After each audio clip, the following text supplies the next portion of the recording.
This is the mop up for June 1st, 2023. Well, big news. The debt ceiling bill passed in the House on Wednesday. Here is Kevin McCarthy, the Speaker, making the big announcement.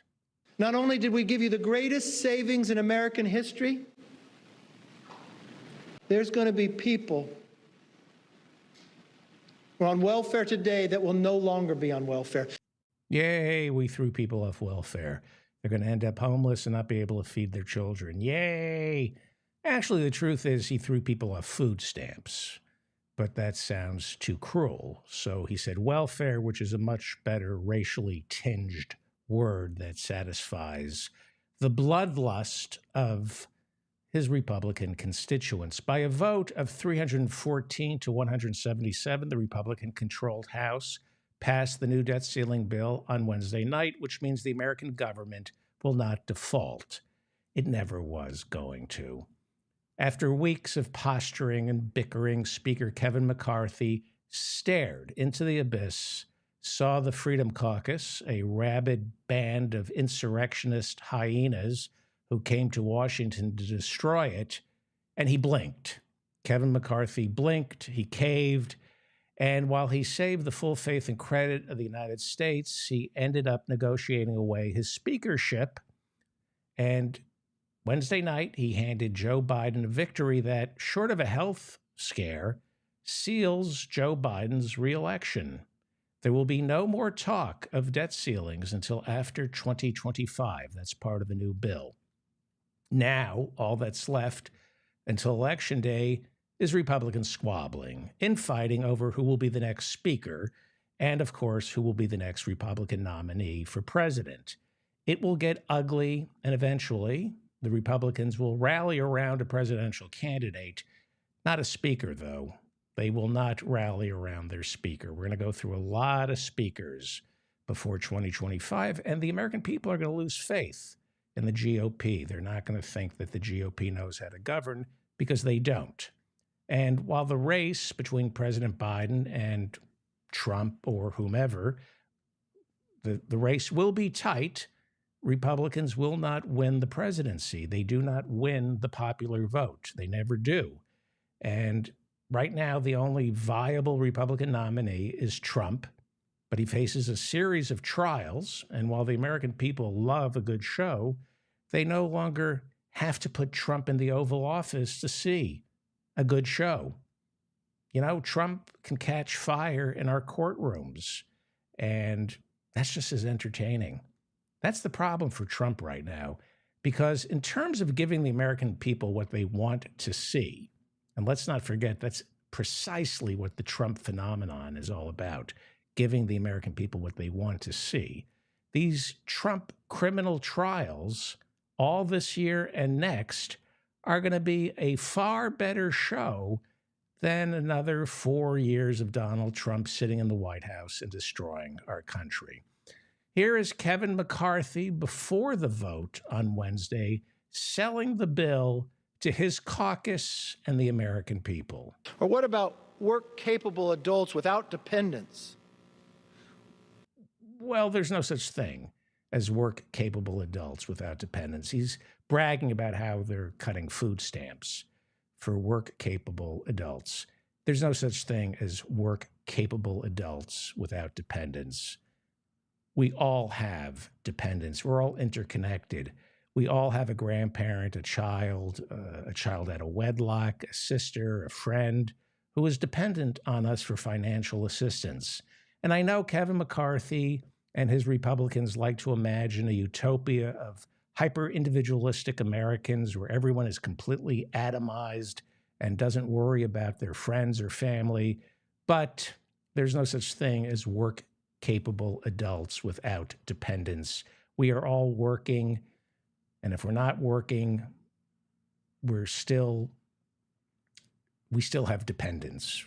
If we're working, we're handing over our paycheck to somebody else to keep them alive.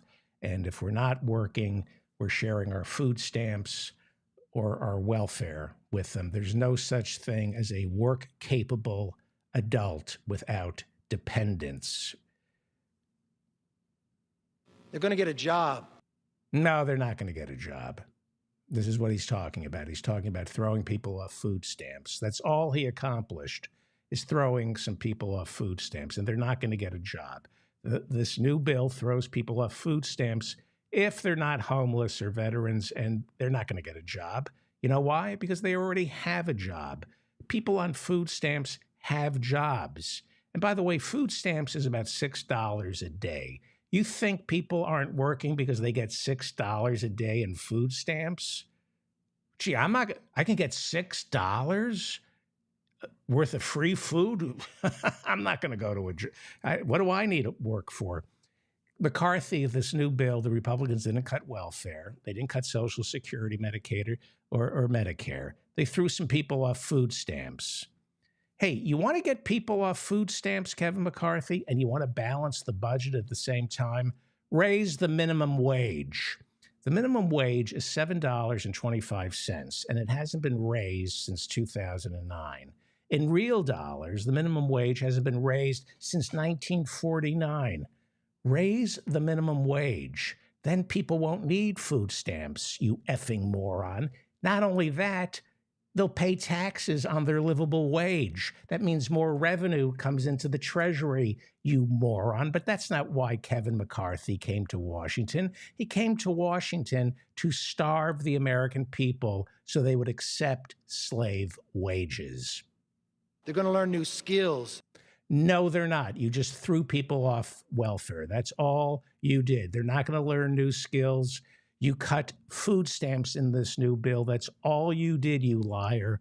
No new skills. They're not going to learn new skills because they can't afford college or vocational schools to teach them those new skills.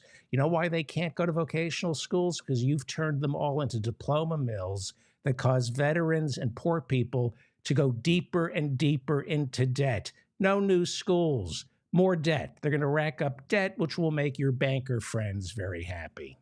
And they're going to earn a paycheck because of this bill's new welfare reforms. No, they're not going to earn a paycheck because it's not welfare reform. You cut food stamps. That's all you did. But like I said, welfare is a racist dog whistle, so call it welfare reform.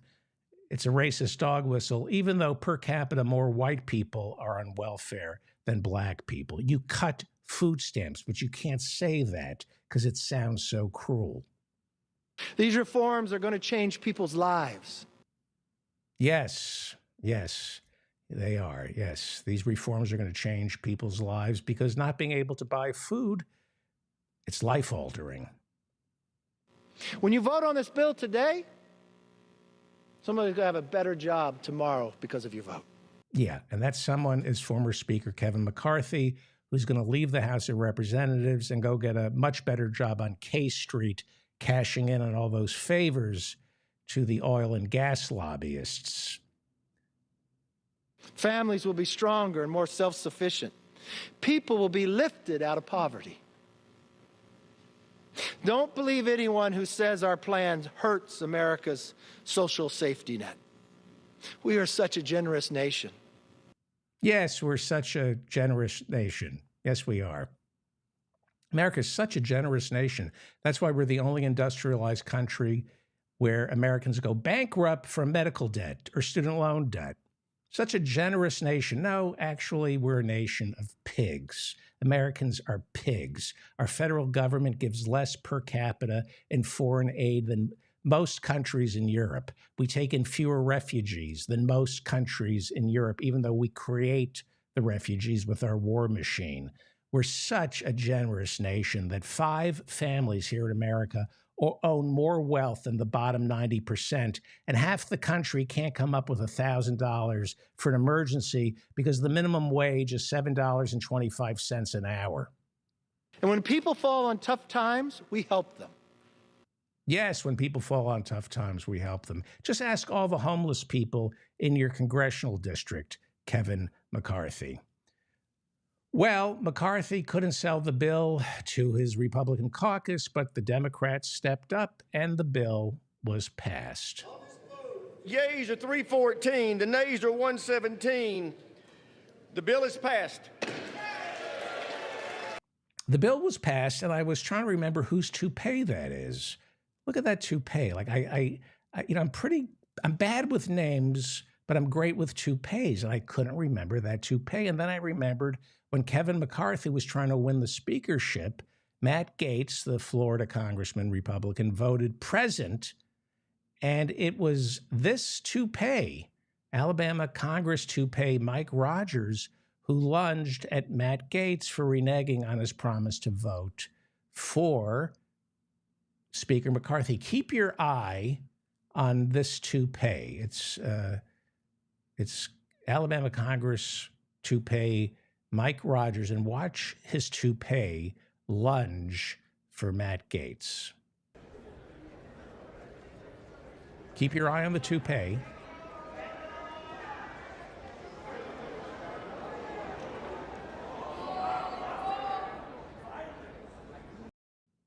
That is the toupee of Alabama Congress toupee Mike Rogers. And for a guy who wears a toupee, he sure hates toupee for food stamps, doesn't he? That's Alabama Congress toupee Mike Rogers. Call Alabama Congress toupee Mike Rogers and tell me he has the best toupee in Washington, D.C. Everybody call Alabama Congress toupee Mike Rogers and leave a message telling him of all the toupees in Washington, D.C., his is the most luscious and verdant. And thank you for that great toupee. Well, because he showed loyalty to the speaker, Kevin McCarthy, and tried to slug Matt Gaetz, McCarthy let Mike Rogers, the Congress toupee from Alabama, he let him pound the gavel to announce that the bill is passed. The same way he rewarded Marjorie Taylor Greene for her loyalty by letting her pound the gavel last week. Remember, we showed that and everybody laughed when she asked for decorum in the House. So he let Mike Rogers toupee pound the gavel Wednesday night. Last week, Marjorie Taylor Greene got to play speaker. Seems the Republicans most loyal to Kevin McCarthy have something seriously wrong with their heads. They're either crazy or they have the best toupee money can buy. Call Alabama Congress toupee Mike Rogers and just leave a message. Best toupee in Washington, right? That's anyway, McCarthy's doomed. McCarthy's doomed, and North Carolina Congressman Dan Bishop went on Fox News after the vote to let the world know that hardline Republicans in the Freedom Caucus are coming for Kevin McCarthy. I think the indication in the vote that more Democrats voted for the bill than Republicans did, and of course Republicans have a larger number of members in the chamber, is a sign who got the best of the deal, and that the benefits of the deal as sold by the leadership they haven't been square with the American people about it. And while Senate Minority Leader, Republican Mitch McConnell, voted for the bill in the Senate, it's going to pass in the Senate, Ted Cruz's best friend, Utah Senator and crypto insurrectionist Mike Lee, said he was against it. This deal begs the question, with Republicans like these, who needs Democrats? Things are looking really bad for Kevin McCarthy, and he deserves it. He's desperate. Here he is actually praising the Biden administration after the deal was struck. And we did forge good relationships. I will tell you, the individuals from Shalonda Young to Rashedi, I have the utmost respect for them. They are bright. They are tough negotiators. They represented in a professional manner the whole time. Someone's auditioning for a job on K Street. I can work across the aisle. I negotiated the budget deal with Ricchetti and Yolanda Young and the Biden administration. Pay me millions of dollars. I can work with the Democrats. He is so gone. He is toast. Well, Billboard reports that Grammy-winning recording artist Lizzo says body shaming and harassment on social media has gotten so bad she is seriously considering quitting the music industry and retiring to a farm. Lizzo called Twitter especially damaging, saying it's making her hate the world. State troopers in south central Idaho shot and killed 2 dogs who had gotten loose from their owner and wandered onto the side of an interstate highway. The patrol officers said they killed the 2 dogs for fear the dogs might walk onto the road and create a traffic pileup. I'm going to be talking about the police a little later on in the show.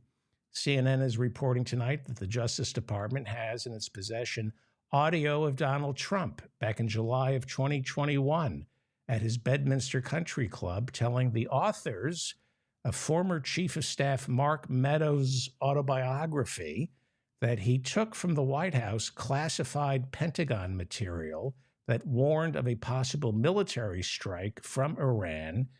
The classified material also contained contained top secret plans to counter the attack from Iran. The audio is reportedly in the possession of special counsel Jack Smith, who is looking into a possible criminal prosecution of Trump for the way he mishandled classified documents. As I just said, there are now reports that the classified material contained detailed plans on how America would launch an attack against Iran with specifics on troop movements and missile deployments. Also of note, on this recording, Trump told the biographers that he would share the memos with them, but he can't because he is limited in what he can declassify. This is what he said back in 2021. He said, I am limited in what I can declassify. The fact that Trump acknowledged that he cannot declassify the documents runs counter to his narrative that as a former president, he had the power to declassify any documents merely by deciding to. So in a court of law, the fact that he's on record saying that he can't declassify these documents shows that he knew he was committing a crime. This could be very damaging. Former New Jersey Governor Chris Christie will officially declare he's running for president next Tuesday. Christie, a Republican, ran in 2016, but dropped out after placing 6th in that year's New Hampshire primary. I think I have to dust off some old jokes. I have many jokes about Chris Christie from 2016. Sources close to former Vice President Mike Pence say next Wednesday he will officially declare that he is running for president.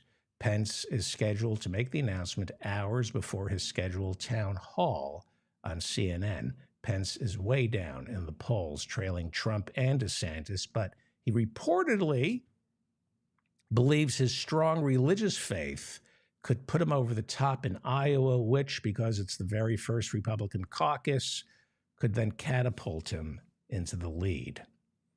In the past 20 years, 500,000 Americans have died from opiate addiction. One of the leading manufacturers of OxyContin was Purdue Pharma, owned by the Sackler family, seen here, and they refuse to admit any wrongdoing, but they run Purdue Pharma, that's their corporation, and the corporation has pled guilty.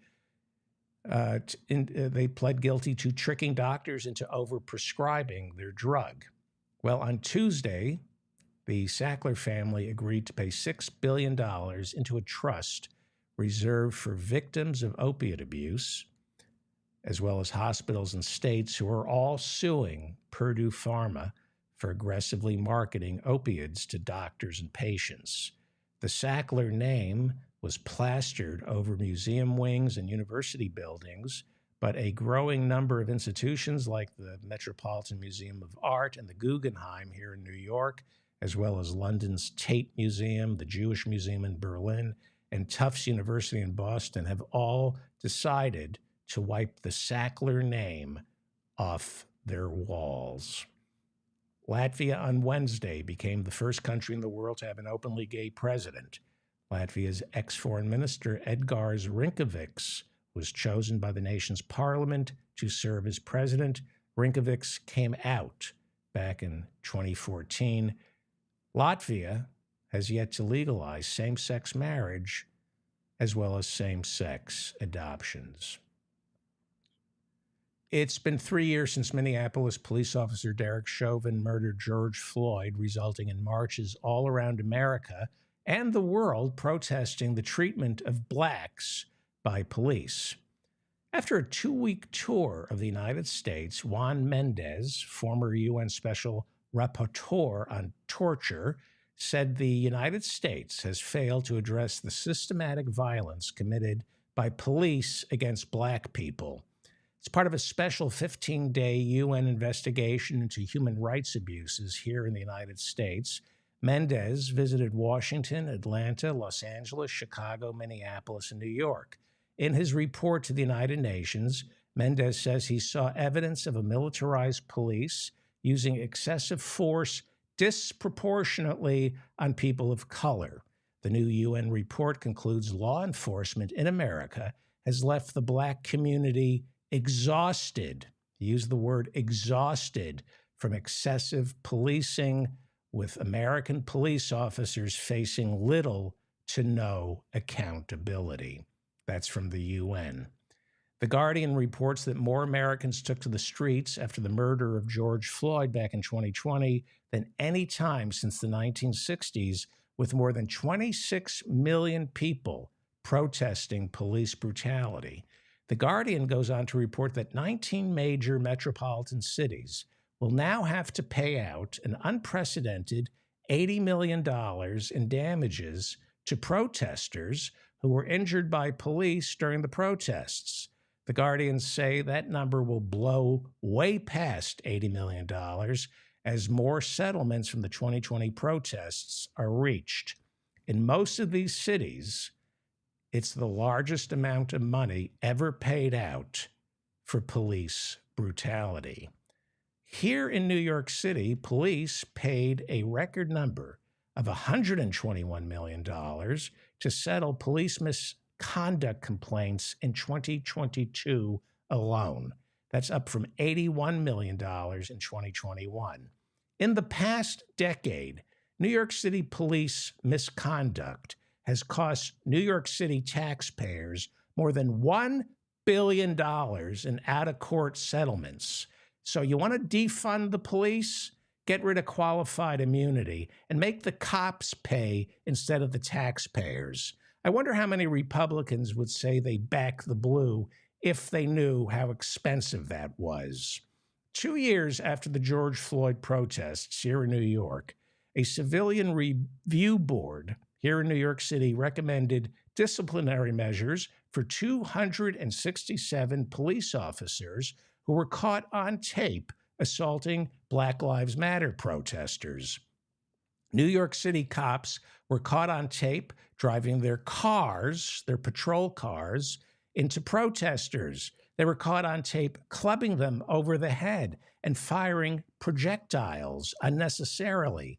The Civilian Review Board said they could only recommend punishing 267 officers, and they added that the number is significantly higher. The number of police officers they wanted to discipline is significantly higher, but the New York City Police Department refused to cooperate with the investigation, even though by law they must. So, we could just arrest these cops, right? Only 25% of the complaints against cops from the Black Lives Matter protests could be investigated because during the protests, New York City police officers covered their badge numbers and wore protective headgear, making it impossible to identify them. We couldn't see their faces. See, Americans need to understand the term police riot. Sometimes, most of the times, it's the police who do the rioting, like in Chicago back in 1968 during the Democratic Convention, or in New York back in 2004 during the Republican Convention. Cops are human. They become monsters, but they are human, and like all of us, they get sick of it all, and they take it out on the weakest people they can find. Cops fall prey to mob mentality, and we saw during the Black Lives Matter protests how they allowed their collective blood to boil over and start cracking skulls because they knew they could get away with it. Last year, the Washington Post conducted a study of 7,600 police officers around the country here in America, 7,600 police officers whose misconduct resulted in cash settlements.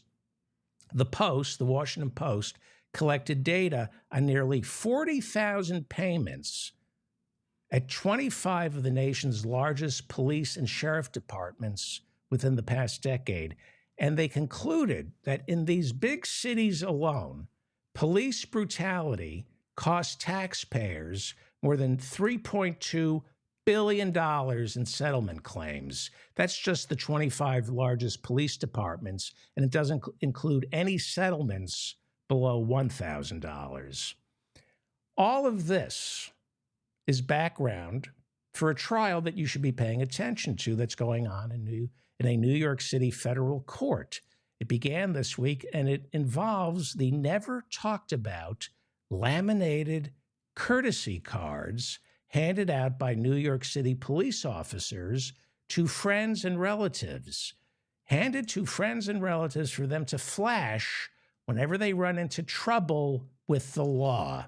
You know, growing up, I heard rumors of courtesy cards, but I thought there's no way New York City police would be so stupid as to print out courtesy cards and leave a paper trail that proves exactly what Black Lives Matter or anyone who is poor or not white already knows, that there are two tiers of justice here in the United States.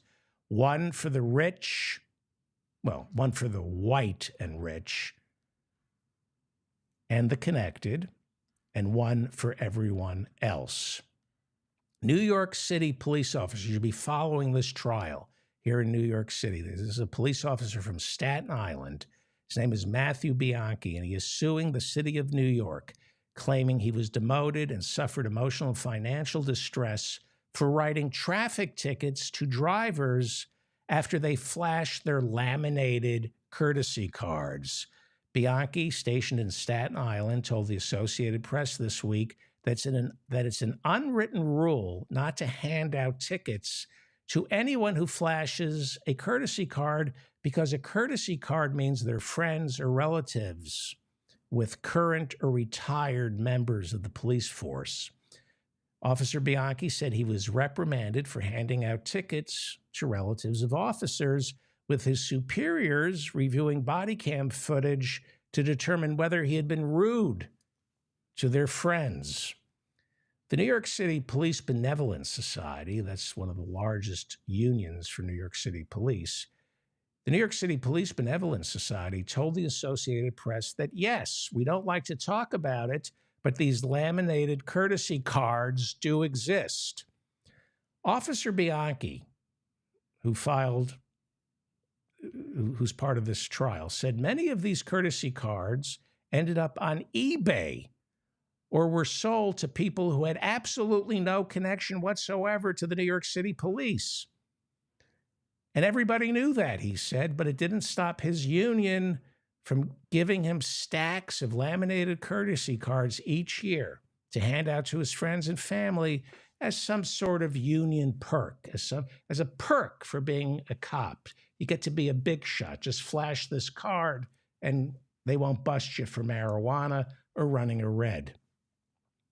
Officer Bianchi also says his experience has been that white motorists in Staten Island were way more likely to flash a laminated courtesy card than motorists of color. Here's where it gets worse. Just when you think it couldn't get any worse. John Nuthall, he's a spokesman for the Police Benevolent Association, that's the police union here in New York City. He said this about laminated courtesy cards. This is what he told the Associated Press this week. And this is everything you need to know about policing here in America. Okay?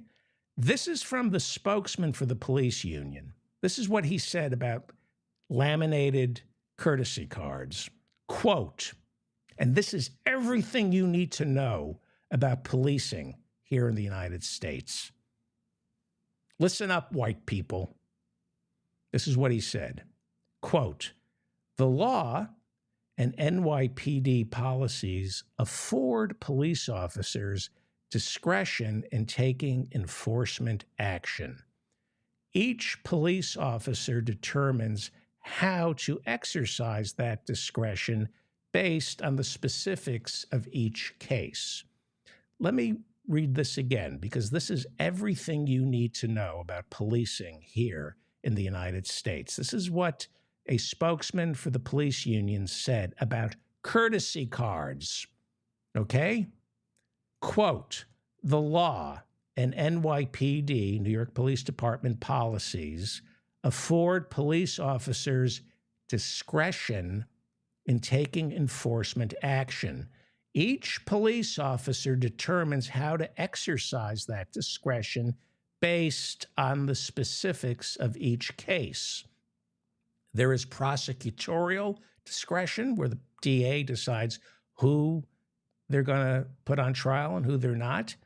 And then there is the discretion of the police officer. It is the police officer's discretion, his or her decision whether or not to pull you over, whether to let you off with a warning or arrest you. Which brings me to Donald Trump, who is incredibly popular in Staten Island, where this trial is taking place. It's the only borough in New York City where Trump beat Hillary and Biden. Trump is never going to jail. Never. Because he has a stack of laminated courtesy cards as high as Trump Tower. This is something black people already know. And the sooner white people learn this, the quicker we can change things here in America. The real criminals don't go to prison, because the real criminals here in America write the laws.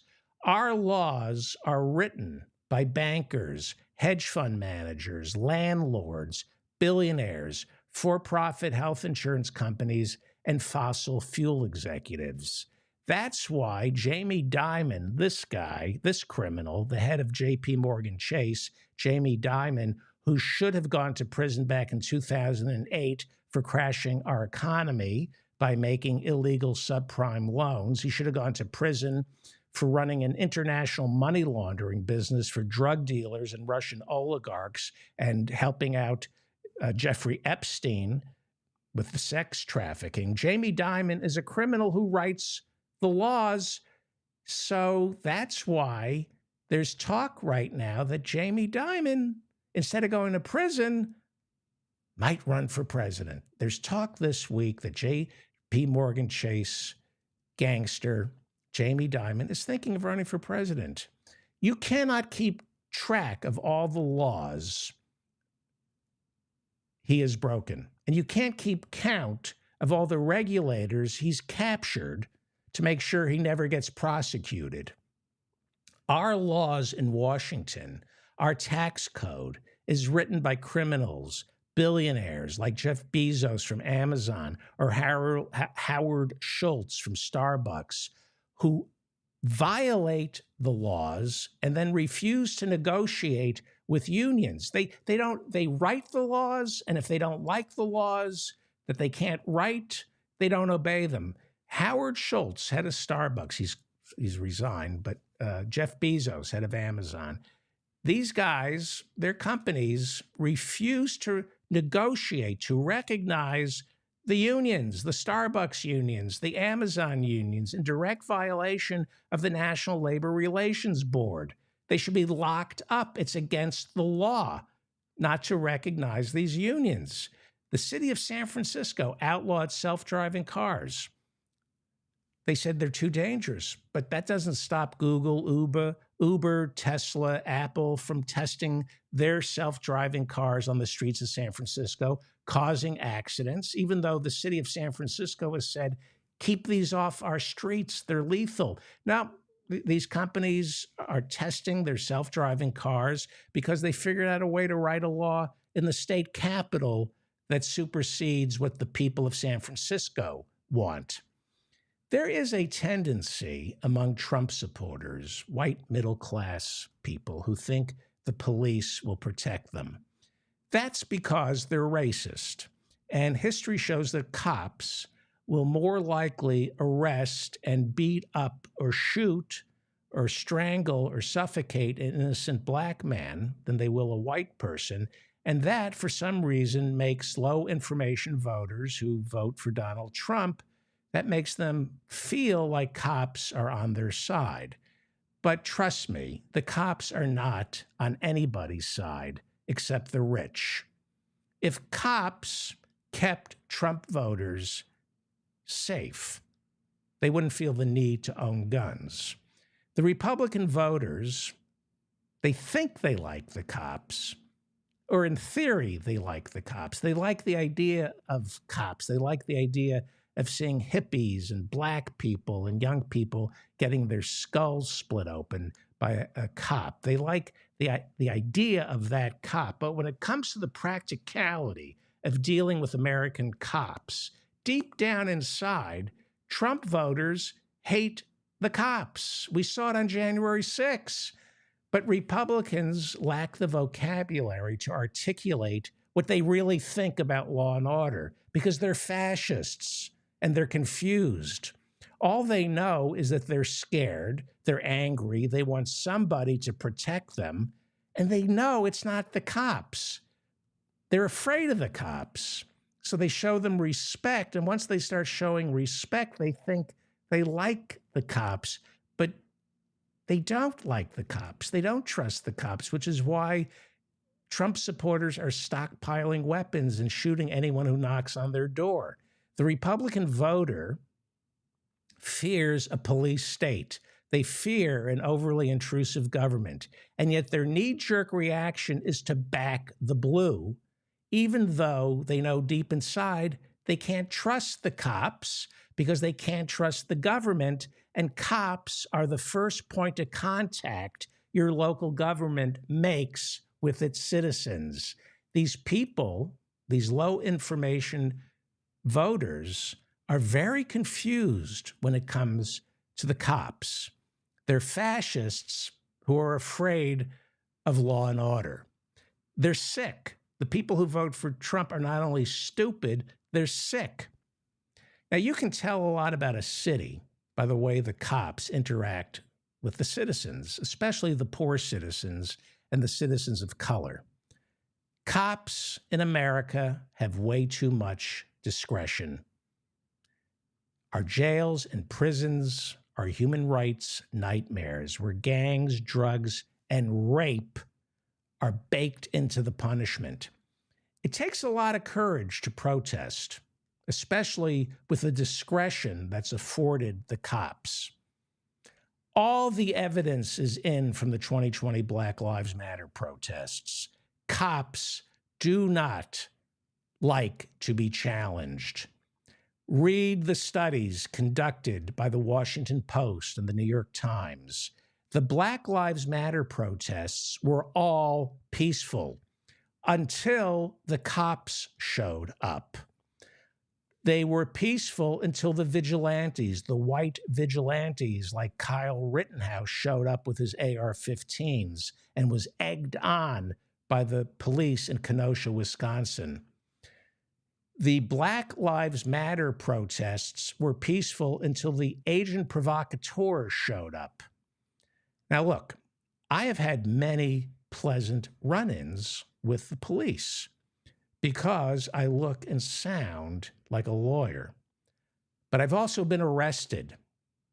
And as I was being put into the van, I could hear the cop shout at me, "It's COVID time."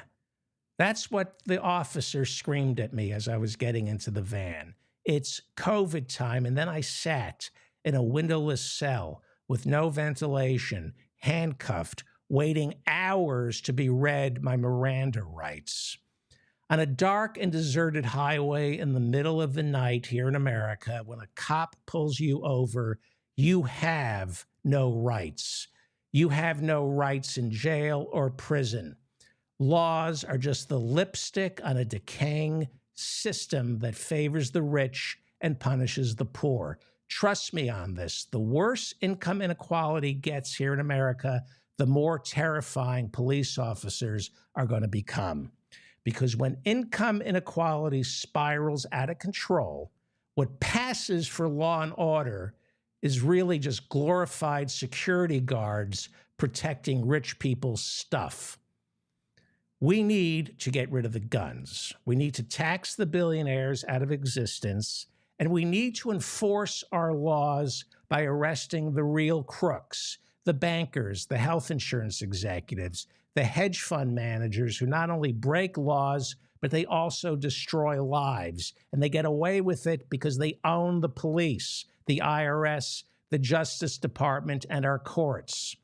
Other countries don't live this way. We, as Americans, are indecent. This is an indecent country. We are an indecent people. I'm David Feldman, reminding you to stay strong and protect the weak.